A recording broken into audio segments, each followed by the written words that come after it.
Hey everyone! In this video, I'll show you 7 proven methods to fix Face ID not working on your iPhone.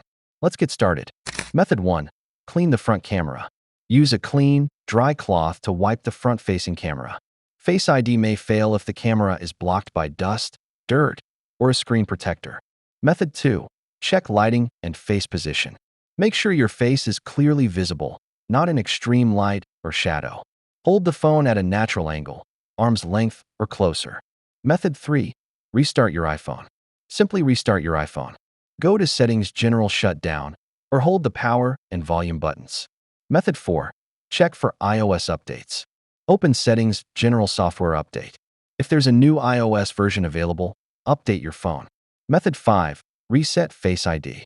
Go to Settings Face ID and Passcode. Tap Reset Face ID, then set it up again from scratch. Method 6. Disable and re-enable Face ID for apps. In the same Face ID and passcode settings. Turn off Face ID for iPhone Unlock, iTunes, or other apps. Then turn them back on and test again. Method 7. Check hardware via Apple support.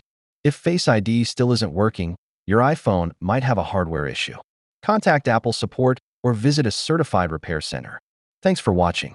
If one of these methods helped you, smash that like button and subscribe for more helpful iPhone tips and fixes.